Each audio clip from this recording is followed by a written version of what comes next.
Welcome, I'm Maya Chowdhry, and I'm your guide through this video series on digital participatory theatre.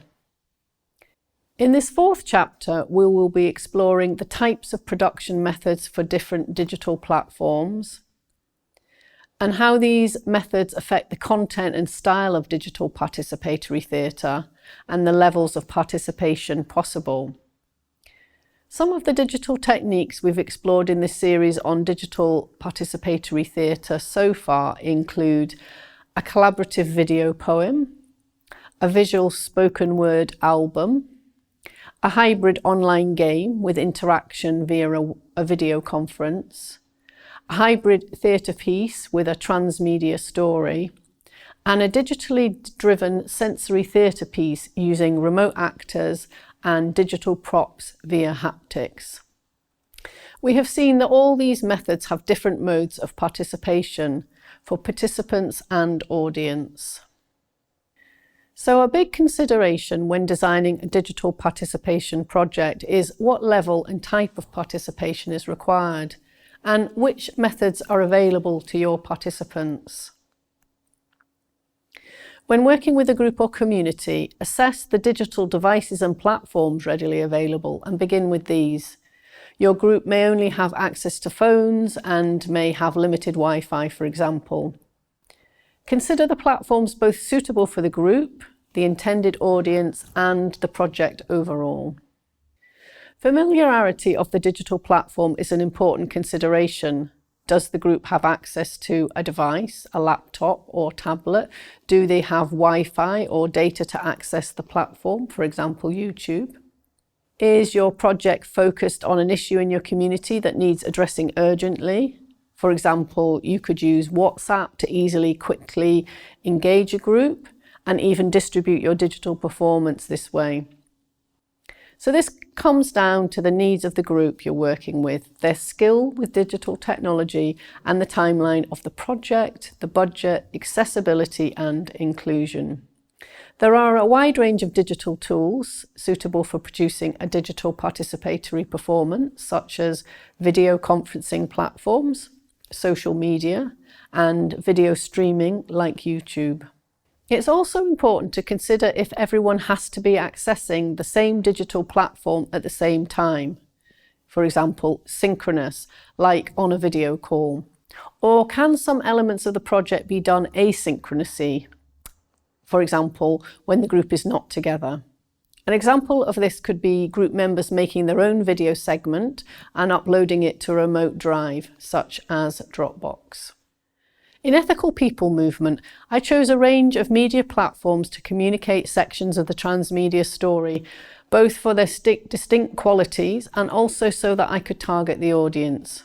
Media included a website, Twitter and YouTube. Using a variety of platforms that the story was told through meant that some audience members would get a more complete story, and for some it would be more fragmented. As a creator of interactive experiences, you allow the audience agency to experience in whatever way is appropriate to them. Some audiences will access all the platforms and digest all the content. Some will maybe watch the campaign video on YouTube, and some will only experience the live performance. Let's take a look at some digital production tools. I've grouped them into tools that work for different activities or stages in the participation process. Digital collaboration. Many communities and groups do not already exist online, in a Facebook group, for instance. And although many groups have gone online during COVID-19, there are barriers to participation, such as access to devices, phones, Wi-Fi, and digital skills. If your group or community do not already exist online, there are a variety of tools you can use to begin to develop the digital participation on your theatre project. Which tools to choose depend on the type of group that you're working with. When beginning your project, you could meet your group digitally via platforms that allow interactivity and digital proximity, such as video conferencing or Facebook Messenger. Also think about access and inclusion with your digital tools. For example, when working with young people on the autistic spectrum who are non-verbal, digital props and sensor boards could be more appropriate. Digital interactivity involves tools that enable participants to interact in real time. These include video conferencing software and social media platforms. Particularly in the case of video, they offer participants a sense of digital proximity. That is, you feel like you're in the same geographical location and time, even though you're not. Some of the more popular ones with plans that include free access are Discord, which is a gaming platform where you can interact using video, audio and text. Zoom, a video conferencing platform where you can see, hear and chat to participants. Skype, which is a service similar to Zoom that enables people to make and receive free voice and video calls over the internet using a computer, web browser or a mobile phone. Jitsi, a free web-based video conferencing platform that doesn't require you to download any software. You can also use that on your phone. WhatsApp, which is a messaging app that lets users text, chat and share media, including voice messages and video, with individuals or groups. It's also important to consider which of these platforms are currently popular and with us permanently. YouTube, for example. And also how tools like Zoom, which previously was only used for businesses, have evolved during COVID-19 to be popular. You may want to collaborate on ideas together, and there are a variety of tools such as online mind mapping platforms, such as the online graphics platform Canva. There are also text-based online platforms that allow for digital co-drafting. These include Etherpad, which is a way for groups to all work together on documents like a script, and each participant's text is a different colour to allow their distinct voice to be present. A free example of this is RisePad. After you've produced your digital content using video, audio, text, photography, etc., you may want to collaborate with your participants to revise and rework the material. There are a variety of digital platforms available to do this. For example, F-Track is a way for participants to edit a video together.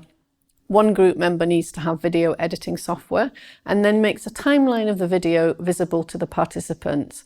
And each participant can comment at a particular time point with suggestions for edits or segments that are important or content that needs to be added, for example.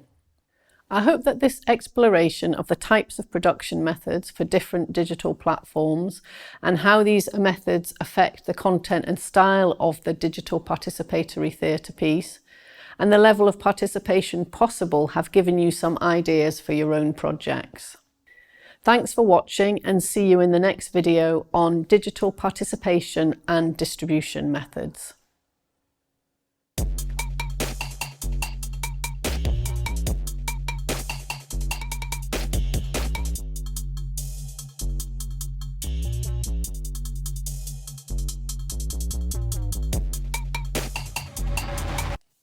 I'm Maya Chowdhry, a theatre maker and poet.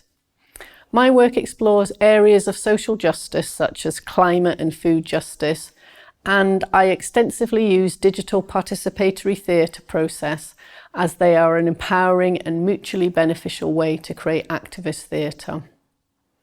This case study video focuses on Ethical People Movement, a transmedia story which is part of Continent Chop Chop, a participatory theatre performance by virtual migrants. Through exploring this work, we will examine a range of different production methods that can be used for digital participatory theatre. A transmedia story is a story told through a variety of media, which is often participatory and interacts with an audience in different ways. Virtual Migrants are a collective of artists using a variety of art forms exploring race, migration and global justice. And Continent Chop Chop was a story told through poetry, music and digital media, connecting legacies of inequality to climate change. I chose transmedia storytelling as a digital participatory method to communicate the message of the piece, White Saviour Complex, because it allowed a story to be told in many different ways. It didn't have to be linear, and as each part of the story could adapt to that form, it could tell the story in different ways for different audiences. Part of the message of EPM was also about fake news and the sensational reporting of migrant and refugee stories. Using social media as both the production method for the piece and the means by which to distribute it allowed me to play with the form and question it at the same time. We will look at each element of the narrative and discuss why I chose that digital process and how I went about creating the digital elements of the piece. As part of Continent Chop Chop, we ran workshops with groups that faced the challenges we were exploring in the piece.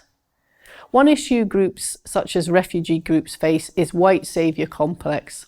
That is, people, particularly in campaigns, always wanting to rescue them, as opposed to enabling members of the group to have their own voice, raise their own concerns and be in their power. An example of this is Do They Know It's Christmas, a charity song that was used to raise money for a famine in Africa, which showed African people as victims and needing saving. From this, the starting point for the transmedia production was to create a campaign video. After creating a fictional character, I wrote the script and produced a campaign video for Ethical People Movement. The style mimicked campaign videos of this nature, but I made sure that there were some details that seemed strange, perhaps slightly out of place. This was a strategy to provoke an audience to question what they were seeing and hearing, test it against their own ideas and thoughts around climate change and refugees. For example, in the campaign video, there's a slow zoom out on Christopher Wilder holding a picture of a dog. The photograph is a stock photo. There's something not quite right about the composition of the photo. It's very glossy and not like your ordinary pet photograph. And this is a hint to the audience to question if the story is actually true. This is a common strategy used in transmedia storytelling, often known as faction. That is, a blend of fact and fiction. I wanted to make sure that the style and the story in the video seemed real, but that some elements were slightly out of place. You can watch the full video and see if you can spot these.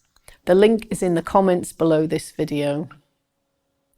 The campaign video was posted to YouTube, but also placed as part of the Continent Chop Chop performance and woven into the story of the live performance.